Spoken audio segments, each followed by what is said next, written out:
The Tolkien Road. The Tolkien Road. The Tolkien Road.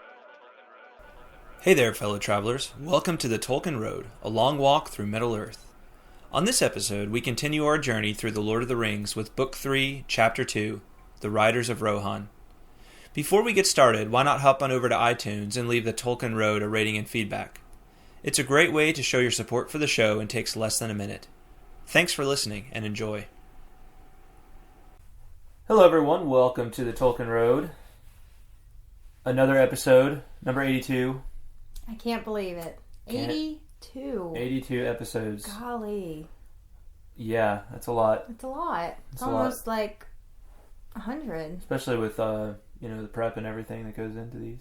So A lot of time. yeah. Mm-hmm. We do it all for you, our loyal listeners, because we love you guys. So welcome to episode 82, The Riders of Rohan, Book 3, Chapter 2 of The Lord of the Rings. Yep. A.k.a. Chapter 2 of The Two Towers. That's what we're talking about today. Yes, it is. I heard from a few folks. So actually, Awesome. well, I'll say I heard from Mary Grace. Mary Grace said that this is her favorite chapter. So For real? yeah, and I think it's one of Josh's favorite because I know Josh really likes the Riders of Rohan. Interesting. He really likes the Rohirrim. Did they happen to elaborate? No, but if they want to, they're welcome to. They can send us a note as to why. No, I'd it's love to just- know more from Mary Grace as to why. I would too. I mean, I didn't hate it, but it's not super exciting. Yeah, You know? there's not a ton that happens in it. That's true. Right. But you do get to know Éomer pretty well. You know. That's true. Yeah. That's true. Well, hey, before we dive into the book, so it is a long chapter, so we've got a lot to talk about. But before we dive in, a couple of quick things to note. So first of all, humongous news this week in the world of Tolkien. There is a new Tolkien book coming out. A book that will literally say, by J.R.R. Tolkien. Of course, Tolkien being dead for some time now, it's more like J.R.R. Tolkien, edited by Christopher Tolkien, his son. But awesome enough, just amazing enough, it is Beren and Luthien. So Beren and cool. Luthien. There's not a lot cool. of word on what it's actually going to look like just yet. But as people who listen to this podcast know, that's just about, next to Lord of the Rings itself, Beren and Luthien is my favorite Tolkien story. And it's so much my favorite that I wrote a book about it. Right. And you can pick up that book if you go to truemyths.org/Beren. It's called Tolkien's Requiem. And you can go to True Myths Press, also True Myths Press, if you want to find it there. It's also available on Amazon. So just go check it out wherever you'd like to get it. You can get it paperback. You can get it in Kindle. You can get it in MP3.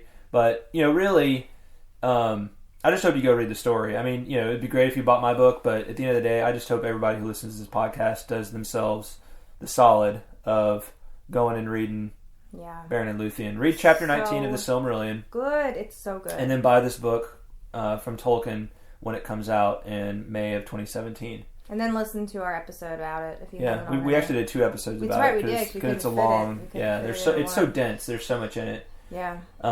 But it's just such a great tale. I wonder if this means that they might make a movie out of it. Well, since a book is coming. I mean, who knows? It would make such an awesome movie. But the thing is, Christopher Tolkien is just not a fan of making movies of his father's work. Now, whoever succeeds him as literary executor, and who knows what that will be. I hope. Christopher Tolkien is an old man. But I do hope he lives a long time. He loves his father's legacy, and I think he's done a good job with his father's legacy. Yeah, absolutely. But we'll see what happens. when he passes away, and who it moves on to, and that kind of thing, and what decisions are made there. But at the end of the day, who knows? Who knows? I'm just saying it would make a great movie. That's all I'm saying. Yeah, well, I agree. So every Tolkien fan would love to see the stories of the Silmarillion in the form of a movie. And I'm sure there's some out there that wouldn't, but done right. The horror would be that it's done done poorly. But it would be great to see a faithful adaptation of those stories on the big screen or on the small screen. I think they could do a good job on the small screen. So that's the big news in the world of Tolkien this week. Pretty big. It's humongous. I think it's huge. Huge. Absolutely huge. Huge. All caps. It will make America great again, without a doubt. Heck yes, it will. Yeah. This is exactly what America needs. That's right. More Tolkien. It will make America great again.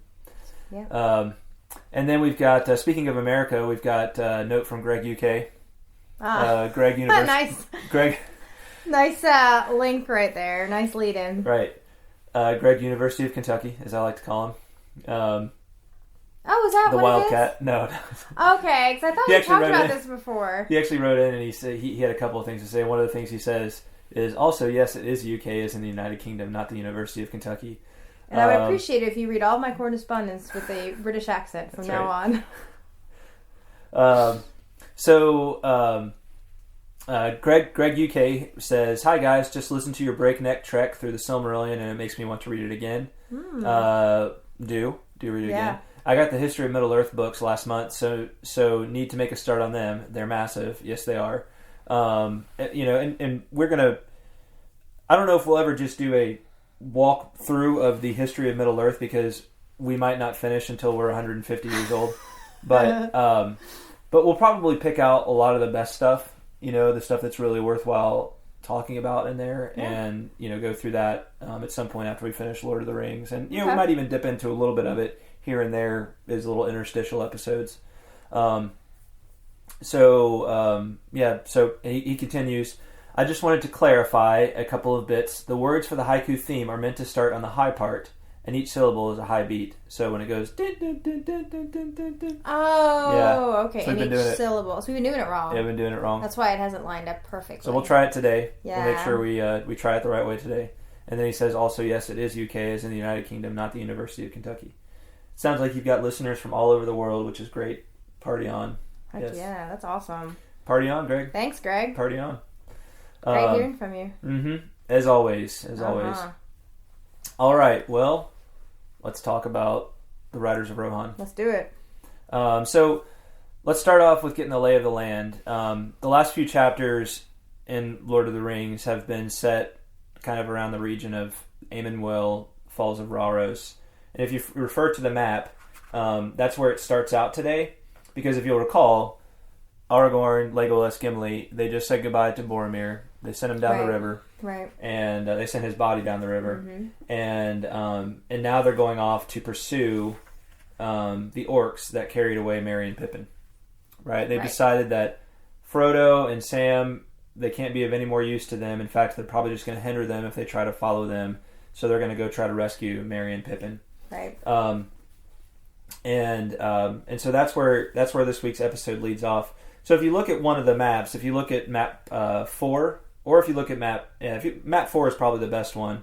But here they are, right around where it says Sarn Gabir, Falls of Rauros, Éomer, these hills right there.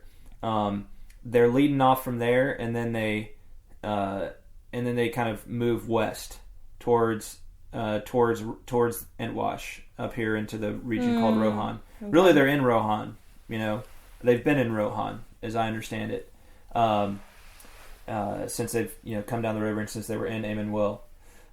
That's kind of the Anduin is kind of the west border or the east border of Rohan. Okay. So they're in pursuit of the orcs, and the orcs. Remember, these are the orcs. They've determined they're the orcs of Saruman. So the orcs are trying to get back to Isengard.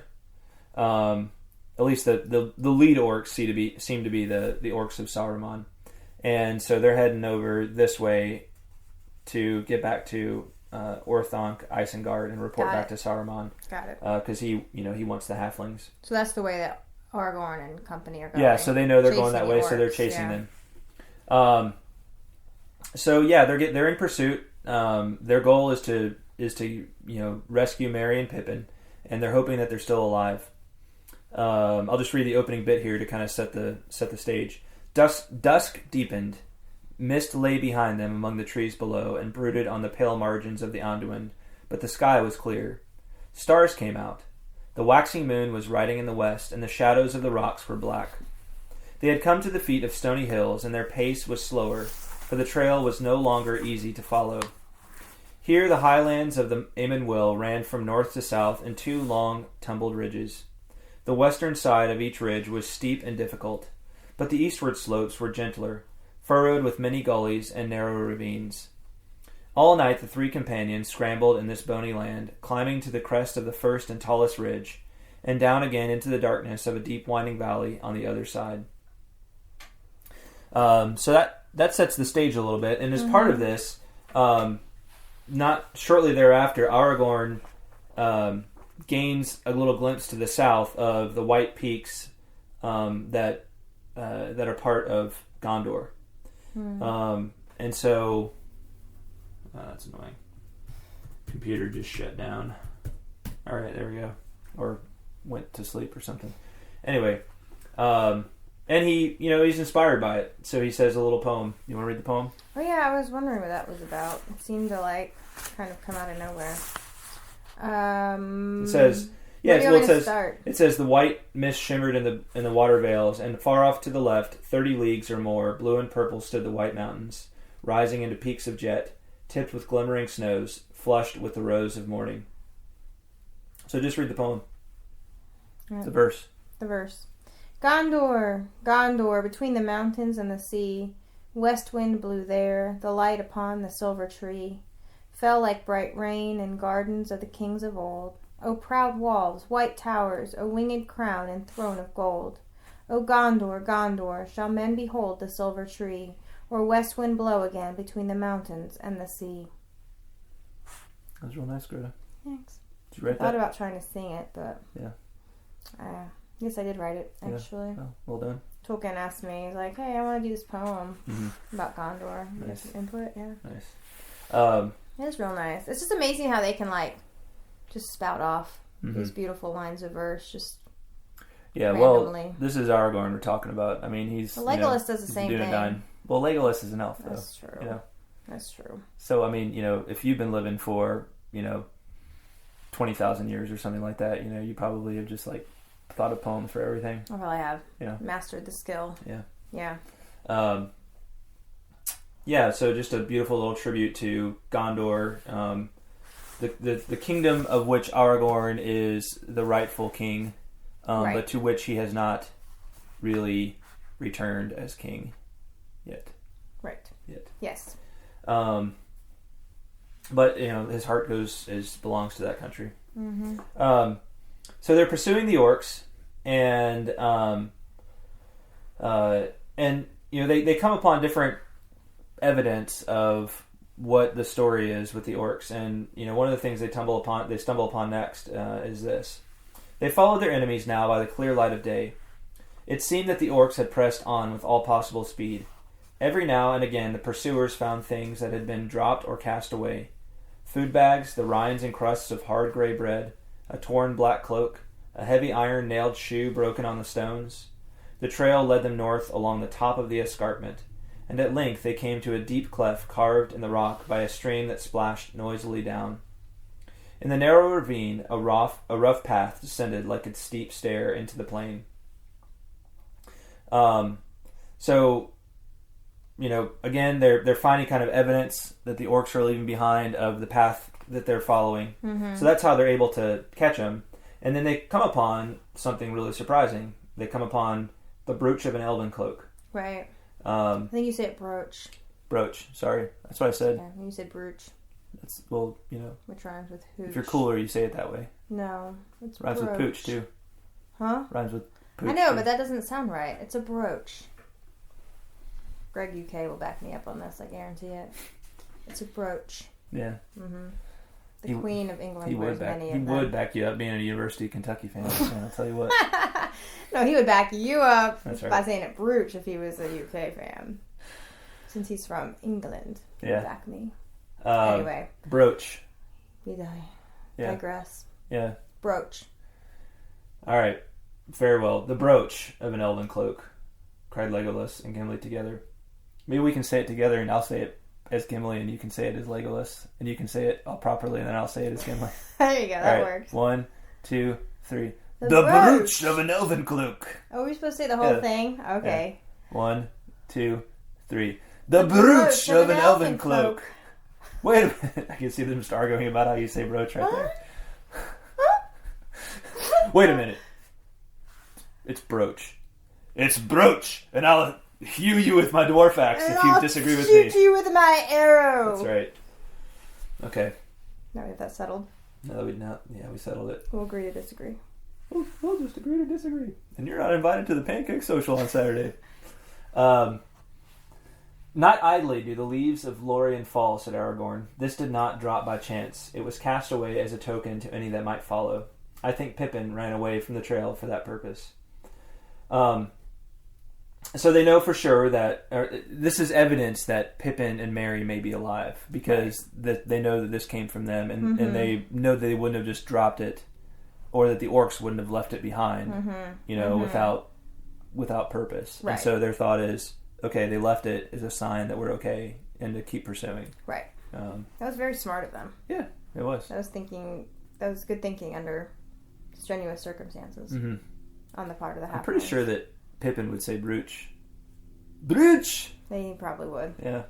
But that's not who's talking, so I win. Okay, very well. Yeah, so maybe that's what it was. Merry and Pippin were arguing about how you say it, and then Merry ripped it off Pippin and just threw it. And he's like, "I'll tell you what you can do with your brooch." That's probably exactly how it happened. Yeah. All right, so what follows is just, there's a lot of pursuit. If you want to, if I skip over anything that you want to cover, let me know. Okay. But I'm jumping ahead a little bit to this bit where it talks about Aragorn says, "There is some will that lends speed to our foes and sets an unseen barrier before us, a weariness that is in the heart more than in the limb." So they're sensing that there's something that's unseen that's working against them, right? It's not just that the land is like, a tough land to traverse, but, it's just like luck is not on their side, right? As they're in pursuit. And, that leads you to think that Saruman is, working some kind of spell or something like that, over this land. Yes. And is exerting some kind of will there. And jumping ahead a little further, we come upon, we catch our first glimpse of the riders. Yes. They actually can kind of hear their footsteps, or the hoof steps, the hoof prints. I think it's hoof. Hoof beating from far away. Hoof steps. Hoof steps. Hoof. Hoof steps. Hoof. Hoof steps. I like hoof. Hoof steps. There they go. Wear my brooch on my... Well, I ride my horse with his hoof steps. His horse shoes on his hoofs. Anyway. Hoofs. Sorry. Anyway. Shut up, John. Stop it! So stupid. Focus! Alright. Yes. There was a silence in the empty fields, and Gimli could hear the air moving in the grass. "Riders!" cried Aragorn, springing to his feet. "Many riders on swift steeds are coming towards us." "Yes," said Legolas. "There are 105. Yellow is their hair, and bright are their ears."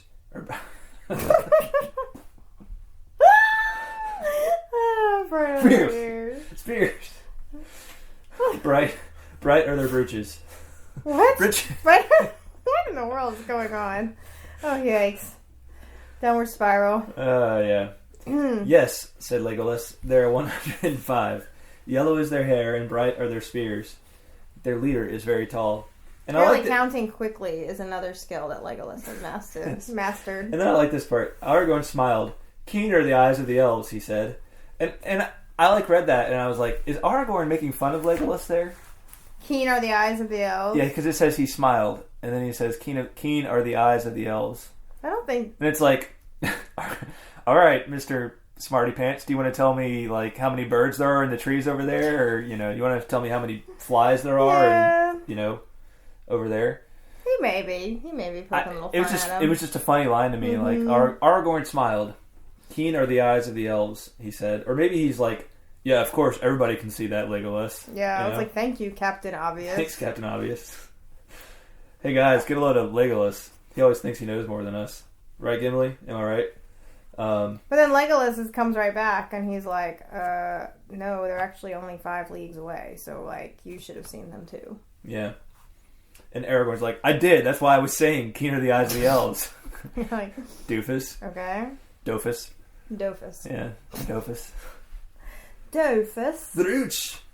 Dofus. All right. The brooch and the Dofus. Who's riding a horse with hoofs?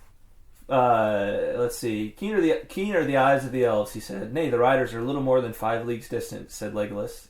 5 leagues or 1, said Gimli. We cannot escape them in this bare land. Shall we wait for them here, or go on our way? We will wait, said Aragorn. I am weary, and our hunt has failed. Or at least others were before us. For these horsemen are riding back down the Orc Trail. We may get news from them. Or ears, said Gimli. Or ears. All right. So they make a decision that they're going to not shy away from the riders, and they're going to go up. And Aragorn is familiar with them. Yes, he knows of them. Yes. Yeah. Yeah, I think we'll have to do a deep dive on the Riders of Rohan at some point. That would be interesting. Because they are an interesting people. Because the history of men, as we know from reading the Silmarillion and Akalabaith, is that most men are kind of like most men in this time in the times of Tolkien's works are, the way he puts it, are kind of evil. They're kind of heavily influenced by the ways of Morgoth and then Sauron, and it's the Edain, the peoples of Numenor, that are like the good peoples, but you find these people, the Rohan folks, and they don't seem to be either one, right? They don't seem to necessarily be all about Numenor, and they're not Edain, but they seem to be like related, maybe. So we gotta spend some time looking at them at some that'd be point. interesting. About their history. Yeah. So, they allow the riders to get close, and Aragorn calls out, "What news from the north, Riders of Rohan?" kind of surprising them. And at that, why don't you read this passage here, without a word or cry? Without a word. Yeah, you're probably. Cry. Where are you? I thought I was in the right place. Here, I've skipped ahead a bunch of pages since I think the last time you looked. Sorry, I wish I had a third hand. Oh, yeah, you're good. Right here, without a word or cry. Oh, okay. Just read until I tell you to stop. Alright. Without a word or cry, suddenly the riders halted. A thicket of spears were pointed towards the strangers, and some of the horsemen had bows in hand, and their arrows were already fitted to the string. Then one rode forward, a tall man, taller than all the rest. From his helm as a crest, a white horsetail flowed.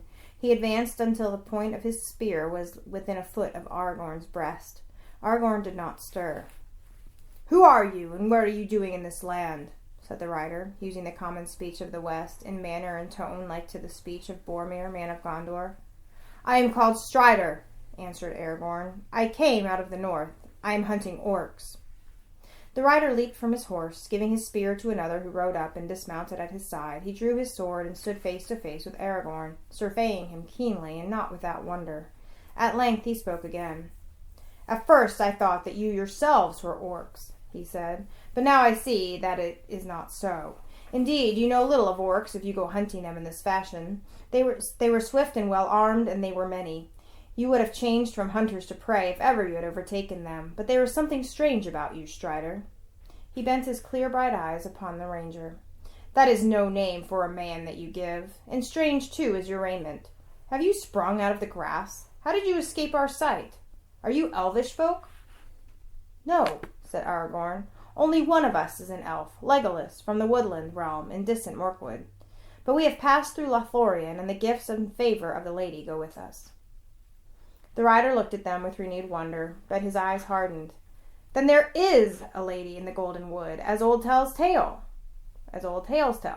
he said. "Few escape her nets, they say. These are strange days. But if you have her favor, then you also are net weavers and sorcerers, maybe." He turned a cold glance suddenly upon Legolas and Gimli. "Why do you not speak, silent ones?" he demanded. Gimli rose and planted his feet firmly apart. His hand gripped the handle of his axe, and his dark eyes flashed. "Give me your name, Horsemaster, and I will give you mine, and more besides," he said. "As for that," said the rider, staring down at the dwarf, "the stranger should declare himself first. Yet I am named Éomer, son of Eamund, and am called the third Marshal of Riddermark." Then Éomer, son of Eamund, third Marshal of Riddermark, let Gimli the dwarf, Gloin's son, warn you against foolish words. You speak evil of that which is fair beyond the reach of your thought, and only little wit can excuse you. All right, so we got there Gimli continuing standing up for his lady, standing up for Galadriel. Mm-hmm. And by the way, it's Éomer. Sorry, I knew I'd miss it. Yeah. Éomer. Yeah. Éomer. Son of Eamund. Eamund. That's right. Got it. All right. Now I know. Actually, in fact, it might be Éomund. Éomund, yeah. But yeah, we see that, the Riders of Rohan are not exactly friendly to them at first, right? They're riding up suspicious. Like, what are you doing here? Yeah. Right? It's interesting because this feels like a land for the first time, maybe other than Lothlorien, it's like the first time that we've seen in this story a land that's really like seems to have borders that are protected and defined. Mm-hmm. You know what I'm saying? Mm-hmm. Like they're not just allowed to wander through this land. There's a people that live here that are like, wait a minute, what are you doing here without our permission? Right. It's that's interesting, and we also have Éomer beginning his little constant refrain here of being like, these are strange times indeed, right? Mm-hmm. Éomer just seems to be like, as the conversation goes on, just seems to be completely like, what's happening? Very what's going on, right? Baffled, with all the things that seem to be that come to his attention in this conversation. Of course, there's this great little scene where Éomer is ready to run Gimli through with his spear. Yeah. And Legolas, quickly responds that he would die before his stroke fell, right? So that Éomer. Right. Éomer would die before his stroke fell. Right. Because Legolas would shoot him with his arrow. And then Aragorn saves the day. Yeah. So we learned a little bit about the people of Rohan here. Aragorn asked them, "First tell me who you serve. Are you friend or foe Sauron, the Dark Lord of Mordor?" And Éomer responds, "I serve only the Lord of the Mark, Theoden, king, son of Thingol," answered Éomer. We do not serve the power of the Black Land far away, but neither are we yet at open war with him. And if you are fleeing from him, then you had best leave this land. There is trouble now on all our borders, and we are threatened. But we desire only to be free and to live as we have lived, keeping our own and serving no foreign lord, good or evil. We welcome guests kindly in the better days, but in these times the unbidden stranger finds us swift and hard. Come, who are you? Whom do you serve? At whose command do you hunt orcs in our land?" So we learned that the riders, the people of Rohan, they're basically, they do have their own kind of, swath of land that is theirs and that they protect as theirs, and their kind of one desire is to live at peace and ride horses. Right. Just let us ride our horses, man. Dude, I just want to ride some horses. Oh, I ain't trouble. Just seriously ride my horses in the open plain. Yeah. Not making any trouble. Mm-hmm. Yeah. Preach it. They're not asking a whole lot. They're not asking much. They just want to ride their horses. Yeah. Dude, I don't care about the Dark Lord of Mordor. None. If he leaves me alone. That's all I'm saying. Exactly. As long as he lets me ride my horses, I'm good. That's right. So Aragorn responds, "I serve no man, but the servants of Sauron I pursue into whatever land they may go. There are few among mortal men who know more of orcs, and I do not hunt them in this fashion out of choice. The orcs whom we pursued took captive 2 of my friends. In such need, a man that has no horse will go on foot, and he will not ask for leave to follow the trail. Nor will he count the heads of the enemy, save with the sword. I am not weaponless." Aragorn threw back his cloak. The elven sheath glittered as he grasped it, and the bright blade of Andúril shone like a sudden flame as he swept it out. "Elendil," he cried, "I am Aragorn, son of Arathorn, and am called Elessar, the Elfstone, Dunadan, the heir of Isildur, Elendil's son of Gondor. Here is the sword that was broken and is forged again. Will you aid me or thwart me? Choose swiftly." So this is kind of a cool scene because Aragorn just comes right out and declares himself and who he is. Yep. So it's obviously that as he's doing this, that this would mean something to the people of Rohan, Yes. right? That he would be a very important figure in that case. Right. Gimli and Legolas looked at their companion in amazement, for they had not seen him in this mood before. He seemed to have grown in stature while Éomer had shrunk, and in his living face they caught a brief vision of the power and majesty of the kings of stone. For a moment it seemed to the eyes of Legolas that a white flame flickered on the brows of Aragorn like a shining crown. Éomer stepped back, and a look of awe was in his face. He cast down his proud eyes. "These are indeed strange days," he muttered. "Dreams and legends spring to life out of the grass." "Tell me, Lord," he said, "what brings you here? And what was the meaning of the dark words? Long has Boromir, son of Denethor, been gone, seeking an answer, and the horse that we lent him came back riderless. What doom do you bring out of the north?" So again, Éomer is like, these are indeed strange days. Dreams and legends spring to life out of the grass. So this is some kind of legend for them, right? Mm-hmm. But, this figure is a figure at least known to the people of Rohan in legend. Right. This figure of Aragorn, the heir of Gondor, the heir of the throne of Gondor. So again, Aragorn continues to press the issue. Whose side are you going to be on? Are you going to choose to help me, to side with me? Mm-hmm. It's important that they do that because obviously the people of Rohan are in a place right now where they're just kind of like, just if you can leave us out of this, if you would, right? Right. We don't like Sauron, but we're not at war with him. Right. Right. So if we can just stay out of this, we prefer that. Mm-hmm. Okay. And Aragorn has to let them know, no, you don't understand. War is already upon you, right? It may not have officially in full sweep reached your borders yet, but it's already upon you. Right. There's no stopping it at this point. So you can either choose to be on my side and we can ally together, or you can just choose to be overrun, right? And refuse to join together to ally with us and with the people of Gondor. Yep. Can't be a neutral party. Right. Not in this case. Gotta make a Not choice. in this case. So they continue the conversation for some time, and they learn a lot about each other. Éomer is familiar with Gandalf, and he finds out that that Gandalf has fallen into shadow, and that they've lost him. But there's he and the king of his land had some kind of falling out. Right. So to Éomer, he still has respect for Gandalf, but Theoden apparently does not. Right. It says, Theoden would not listen to him, and he went away.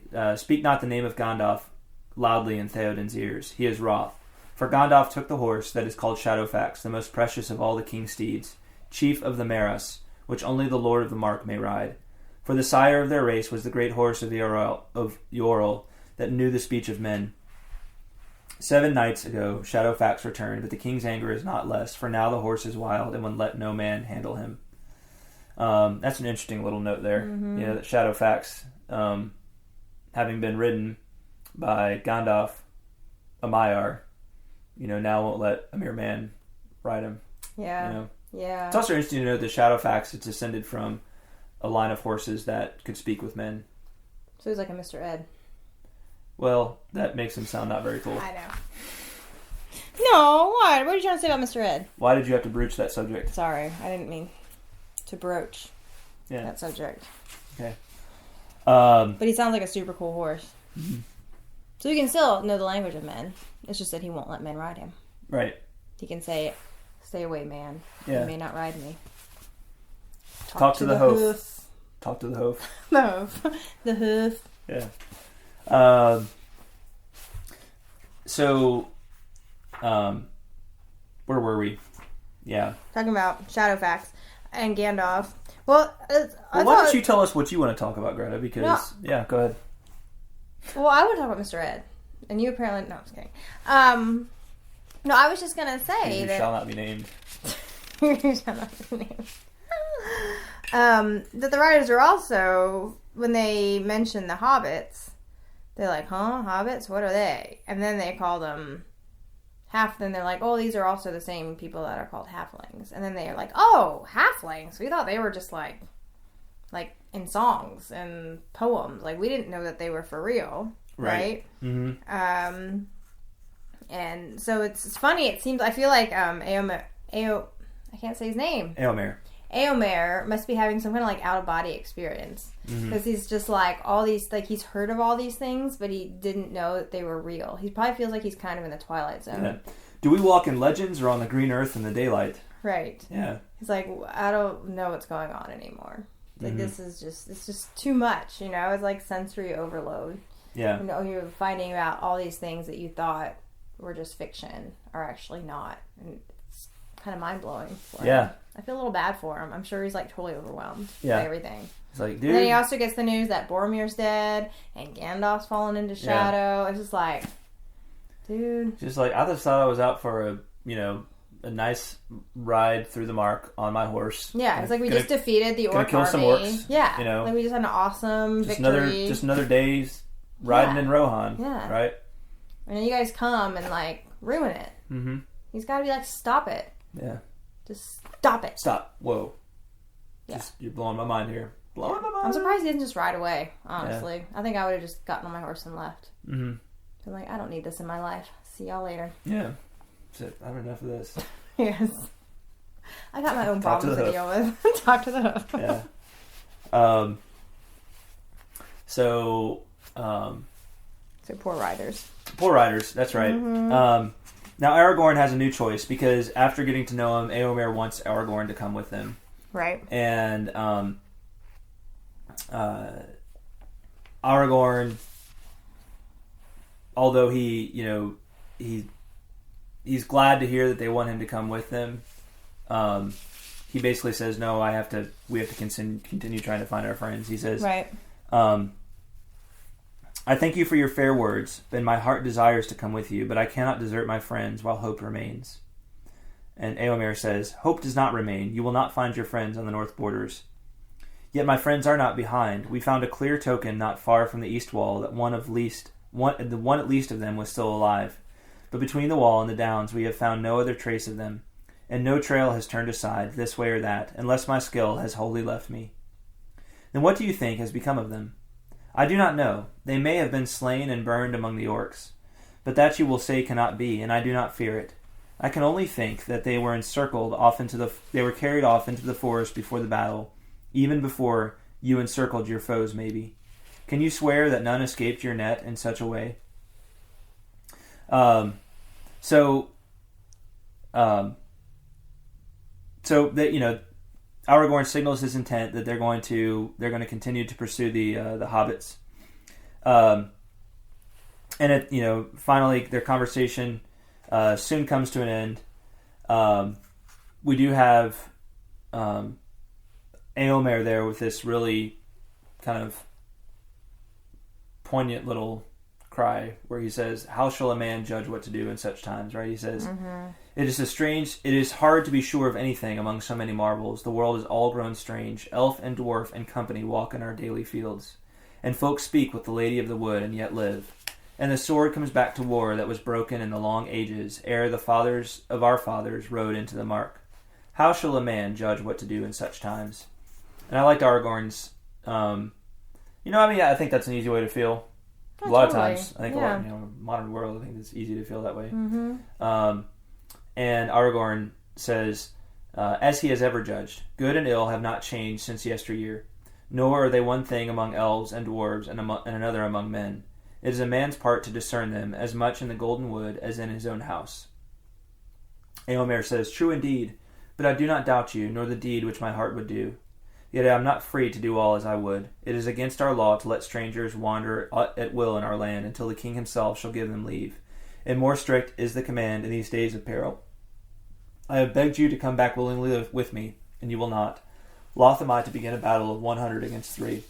But eventually, Aragorn convinces Éomer to let them go and to continue their pursuit. And not only that, but Éomer agrees to give them horses so they can be faster in their pursuit. Right. So Éomer admits that he's putting himself in danger by doing this, right? So, shows that Éomer is pretty, upstanding dude. He's a stand-up guy, Yeah. And I think, honestly, I feel like just a little glimpse we've gotten into Éomer's character, I feel like he would, if he wasn't so hard-pressed to get back to the king with his report and to help defend them, I feel like he would have gone with them. Mm-hmm. Yeah, maybe. I really do. Maybe. I think Aragorn made quite an impression on him, and I think he felt... I think Éomer... I think he was moved very much by this encounter, and I think just the fact that he gave them horses without, kind of broke the law of the land to help them in the little way that he could, I think obviously shows a lot about him, and I think he would have gone with them if he could have. Yeah, perhaps. My opinion. Perhaps. Yeah. Well, we have a little bit of a, comical scene is Gimli, refuses to ride a horse, and so he, Legolas says, "Well, you can ride with me," right? Just another little sign of the budding friendship between Legolas and Gimli, right? And it says, a great dark gray horse was brought to Aragorn, and he mounted it. Hostufel is his name," said Éomer. "May he bear you well into better fortune than Garuf, his late master." And a smaller and lighter horse, but restive and fiery, was brought to Legolas. Arad was his name. But Legolas asked them to take off saddle and rein. "I need them not," he said, and leaped lightly up, and to their wonder Arad was tame and willing beneath him, moving here and there with but a spoken word. Such was the elvish way with all good beasts. Gimli was lifted up behind his friend, and he clung to him, not much more at ease than Sam Gamgee in a boat. I like that little scene. Gimli. I know, I was like, oh, it's Sam! Yeah. Nice to see Sam's name again. Yeah. Gimli Gimli likes Sam. Gimli was like Sam in a boat. Yes. Yeah. On a horse. Gimli on a horse is akin to Sam on a boat. "Farewell, and may you find what you seek," cried Éomer. "Return with what speed you may, and let our swords hereafter shine together." "I will come," said Aragorn. "And I will come too," said Gimli. "The matter of the Lady Galadriel lies still between us. I have yet to teach you gentle speech." "We shall see," said Éomer. "So many strange things have chanced, that to learn the praise of a fair lady under the loving strokes of a dwarf's axe will seem no great wonder. Farewell." Yeah, nice little final word there from Éomer on the matter.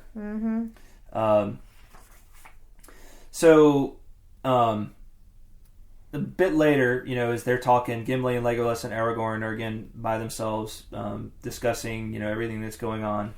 And they have this little moment where they talk about Gandalf and about his leadership. And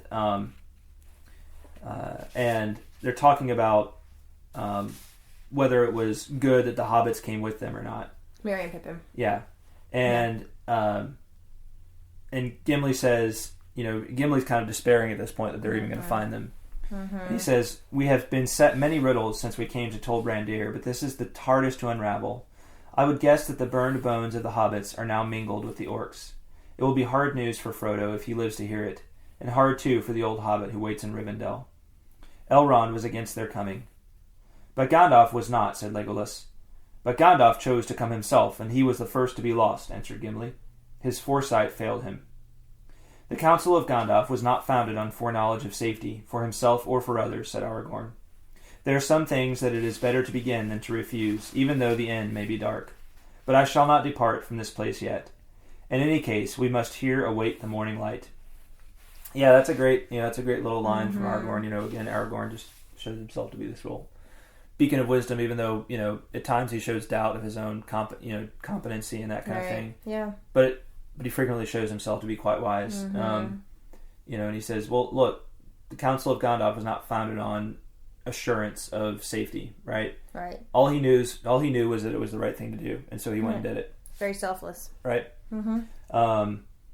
So, there's that heroic spark, to light their way as they continue their pursuit, whether they're going to find them or not. Right. But until they're sure that they've lost them, they're going to continue pursuing them. It's the right call. Yeah. Jumping ahead a bit from there, there's this interesting little scene with they set a fire. They're just outside the woods of Fangorn, and they set a fire, and they notice that the tree seems to be reaching out above them. One of them says, toward the fire. Yeah, toward the fire. One of them says, "Look, the tree is glad of the fire." Do you want to read this little bit right there? That after that, it may have been the dancing shadows. It may have been that the dancing shadows tricked their eyes, but certainly to each of the companions the boughs appeared to be bending this way and that, so as to come above the flames, while the upper branches were stooping down. The brown leaves now stood out stiff and rubbed together like many cold cracked hands, taking comfort in the warmth. There was a silence, for suddenly the dark and unknown forest, so near at hand, made itself felt as a great brooding presence, full of secret purpose. After a while Legolas spoke again. "Celeborn warned us not to go far into Fangorn," he said. "Do you know why, Aragorn? What are the fables of the forest that Boromir had heard?" "I have heard many tales in Gondor and elsewhere," said Aragorn, "but if it were not for the words of Celeborn, I should deem them only fables that men have made, as true knowledge fades. I had thought of asking you what was the truth of the matter, and if an elf of the woods does not know, how shall a man answer?" "You have journeyed further than I," said Legolas. "I have heard nothing of this in my own land, save only songs that tell how the Onodrim, that men call Ents, dwelt there long ago, for Fangorn is old even as the elves would reckon it." "Yes, it is old," said Aragorn, "as old as the forest by the Barrow Downs, and it is far greater. Elrond says that the two are akin, the last strongholds of the mighty woods of the elder days, in which the firstborn roamed while men still slept. Yet Fangorn holds some secret of its own. What it is, I do not know." Yeah, so an interesting little note there that there's a connection between the old forest that of course Tom Bombadil lives in, and that Old Man Willow is in, and the forest of Fangorn. These aren't these aren't tame forests. These are living, kind of magical sorts of forests, right? Where they're pretty perilous, pretty perilous places. And we learn for the first time about the Ents here, that there are these beings called the Ents that live, and that apparently at one point lived in Fangorn, right? Right. Yes.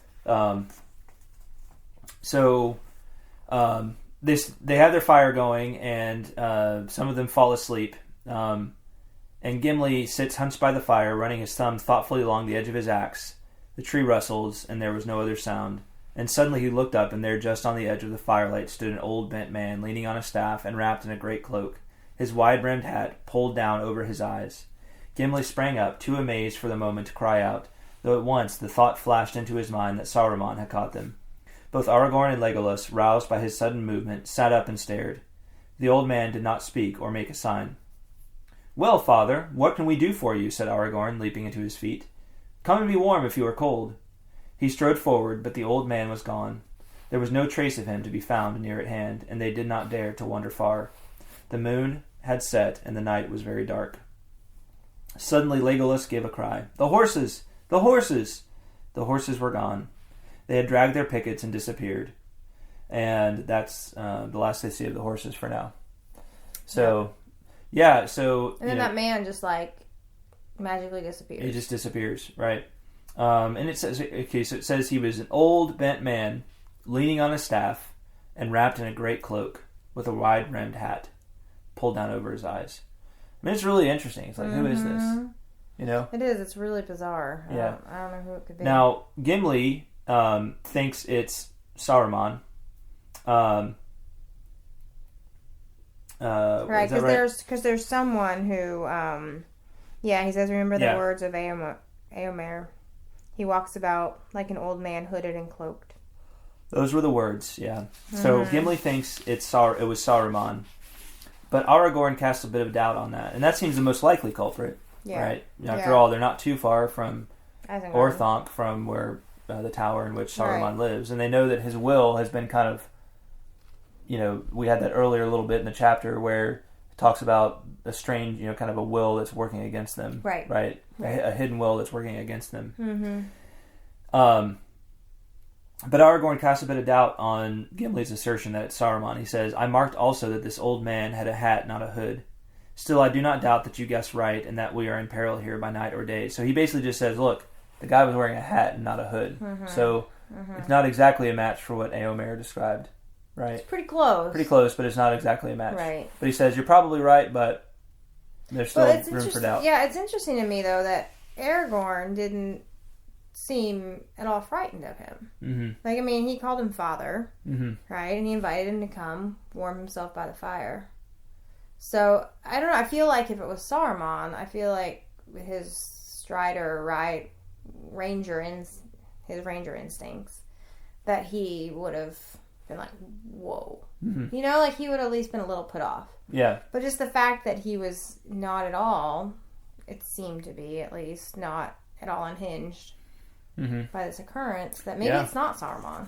Yeah. I mean, we don't know. We don't know for sure one way or the other. Do you have an opinion? Do you have any ideas? Well, no, I don't really one way or the other. Yeah. And I'm trying to remember what we find out later. I mean, obviously, I've read the book several times. I'm trying to remember how this part factors into it. But anyway, I don't think I think it's just interesting that they're not sure, right, who it is. Yeah.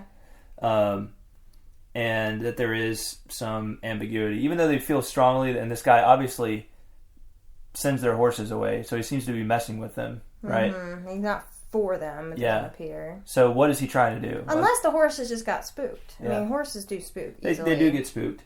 But at the same time, if it was Saruman, and he's this powerful wizard, why didn't he at least try to kill one of them? Kill one of them. Exactly. Right? It doesn't seem. I mean, taking the horses is definitely. He caught him off guard. Mm-hmm. Right. Yeah. I mean, you could have easily taken him out. I feel like. I was thinking that maybe it was Gandalf. Uh-huh. Just kind of almost appearing, as the angels appear. Yeah. Just kind of like an encouraging kind of thing. Right. But I don't know. The horses probably wouldn't have been spooked by Gandalf, so I don't know. Well, if he was coming back as zombie Gandalf, then they would have. Yeah, zombie Gandalf would probably be scary. Yeah. Yeah. So. Well. All right. Interesting way to end the chapter. That's the end of the chapter. Mm-hmm. They go back to sleep, and the night passed slowly. The old man did not appear again, and the horses did not return. All right. Bummer. And end of the chapter means it is Haiku time. Haiku time. All right. Haiku time. Hope we get this right. So too. I think it's the next one, right? Here we go.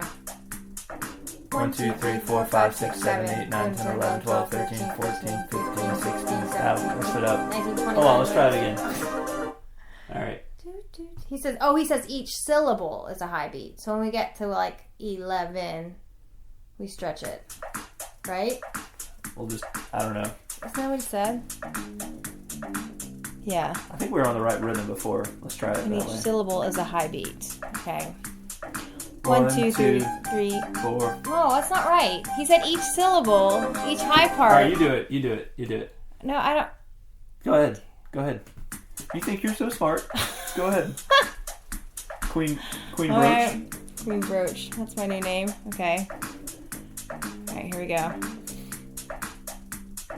1, 2, 3, 4, 5, 6, 7, 8, 9, 10, 11, 12, 13, 14, 15, 16, 17, 18, 19, 20, 21. No, you counted too much. Yeah, I think you had it, but remember it's 17 syllables for haiku. Oh. Yeah. All right, last Darn time. I kept going. Sorry, guys. All right. Maybe fifth time is a charm. I guess we'll see. You do it with me? I'm getting really tired of playing this bass part live. Oh, you are? No, you do it. All right. 1, 2, 3, 4, 5, 6, 7, 8, 9, 10, 11, 12, 13, 14, 15, 16, 17, 18, 19, No. Oh, I messed it up! 17 syllables for haiku. 17 syllables for haiku. I know Greg is just shaking his head. Well, he needs to demo it for us. He does. He needs to demo it for us. Yeah. He needs all right, to last time, and then record we're just himself. on no matter what. Okay. The pressure's on. So it goes up to 17, right? Yeah, 17 Okay. syllables for haiku. 1, 2. Oh, too early. 1, 2, 3, 4, 5, 6, 7, 8, 9, 10, 11, 12, 13, 14, 15, 16, 17 syllables in haiku. 1, 2, 3, 4, 5, 6, 7, 8, 9, 10, 11, 12, 13, 14, 15, 16, 17 syllables in haiku. Nice. That works. That works. It's 17 syllables for haiku, though. Get your prepositions right. Ah, dang it. That's all right, though. I almost had it. I'll do it perfectly next time. And now we can sing it next time, too. We can sing it. 1, 2, 3, 4, 5, 6, 7, 8, 9, 10, 11, 12. Yeah, all right. Okay. Thanks, Greg. Right on. Now we know. We got it. Haiku. So you want to go first or me? We got a lot of haiku to read today. Do we? Yeah. I wrote 2, so maybe should I just pick one of them? Yeah, just go first, do one, and then I'll do one, and then you can do your last one. Okay. All right, so I'm going to do 2, but not in a row. Yeah. Okay. Here's my first one. Heavy hearts, slow limbs, relieved by gifted horses, till the old man comes. Dun dun dun! Old man! Old man, what'd you do with the horses? Ah! Sorry. Okay, go ahead. Nice old man impression. I try. All right. Stars seem faint, yet seeds of fellowship sow hope. 3 wanderers, never lost. Oh, I like that. Yeah. That's really good. Yeah, I like it. Should put it on a t-shirt. Mm-hmm. It's like a nice throwback to those who... Those who... all not who all wander, who wander not are all lost. who wander are Yeah, lost. that's exactly... That was kind of the idea. Yeah, I like it. Yeah, play with Very that. good. Totally. All right, here's my second one. Walking in legends and on the green earth... Can't talk. Is that part of your haiku? How many syllables is that? Insert... Well, depends how long it goes on, I guess, Yeah. right? All right, here. I'll try again. Walking in legends and on the green earth by day, the world is grown strange. Those are good haiku. You did. I liked yours. Thank you. Yeah. I appreciate it.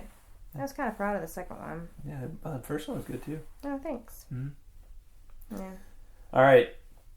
Next up is Aaron Thiessen. Aaron. He gave 2. Awesome. Hobbits, a strange name for a strange folk. Halflings of songs and children's tales. Nice. Nice. I like that. Why don't you do number 2 right there? All right. 3 hunters chase orcs. Grudging rest. Strider leads them. Wingfoot he is named. Right on. Yeah. Good job, Aaron. I like it. That was good. I like it. All right, Mary Grace, overachieving as always.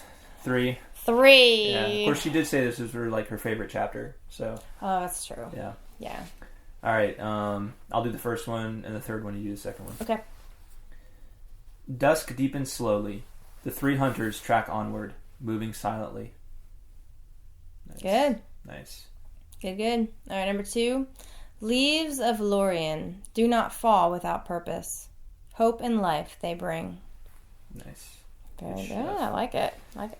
What news from the north? A cry in search of small friends. Riders of Rohan.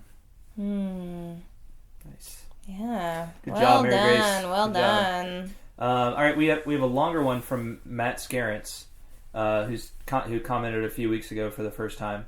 I'm going to come back to him because it's not a haiku, so we'll do his last, so we can get through the rest of the haiku, and then we'll do his poem last. It'll be like kind of the cherry on top of the cake. Mm-hmm. The grand finale. You ever seen that when they put the cherry on top of the ice cream sundae? Yeah. That's what this poem's going to be. Everybody's seen that. Yeah. Mm-hmm. Good. Well, I thought I was the only one. No. Rob Fangman. Rob. All right, Rob's gave us 2. Awesome. Here we go. 3 hunters, gray clad, orcs their prey, but far ahead, hope fades with each step. Nice. I really like that. Mm-hmm. All right, Rob's second one. Swift steeds and tall helms, hooves like thunder on the plain, gold-haired Rohirrim. Nice. I like that he used hooves. Hooves. Yeah. Hooves like thunder on the plain.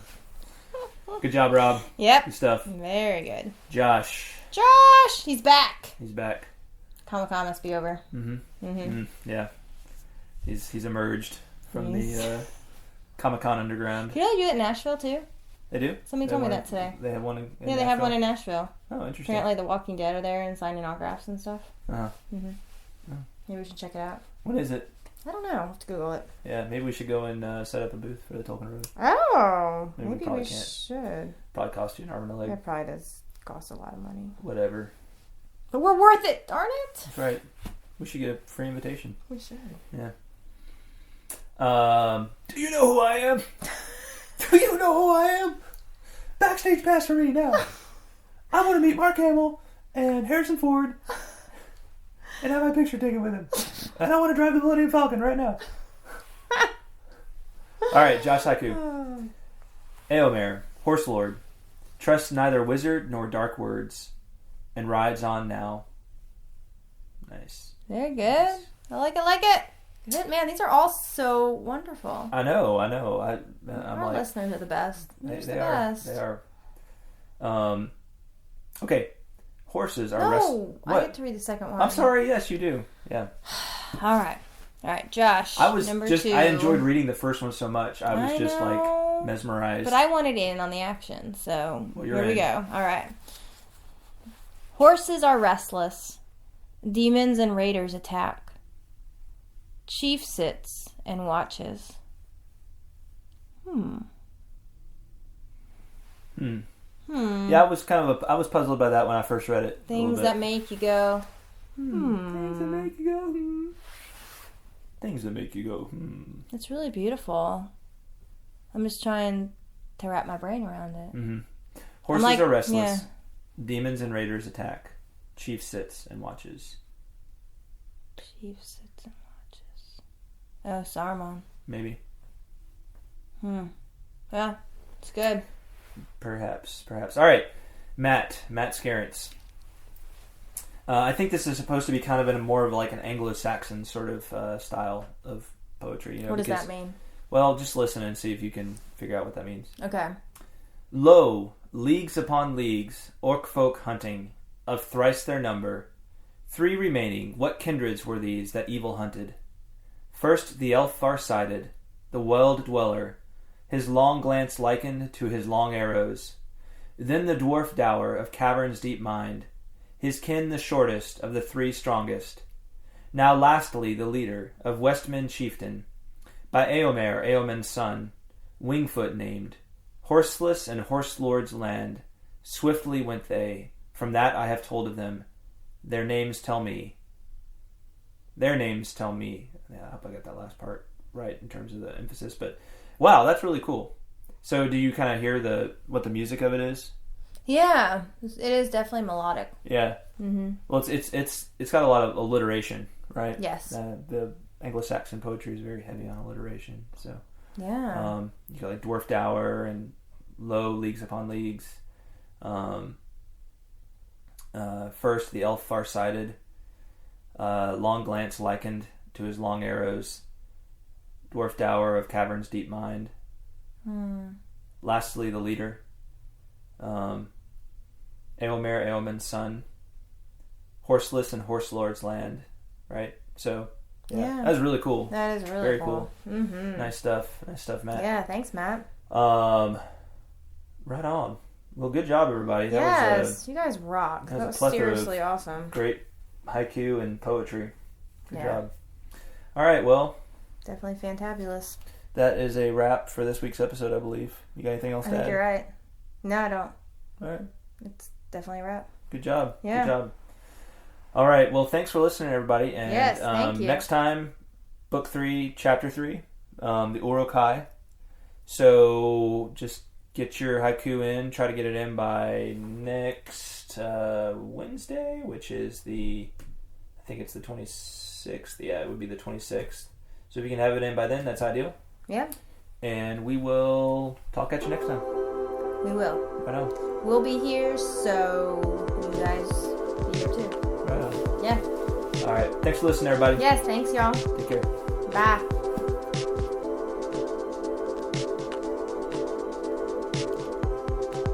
Please remember to check out truemyths.org for show notes and plenty of other Tolkien goodness. Also, if you're enjoying the podcast, would you please leave the Tolkien Road a rating and feedback on iTunes? It's a great way to support the show and takes less than a minute. On our next episode, we'll continue through Lord of the Rings with Book 3, Chapter 3, The Uruk-hai. Thanks for listening, and until next time, the road goes ever on.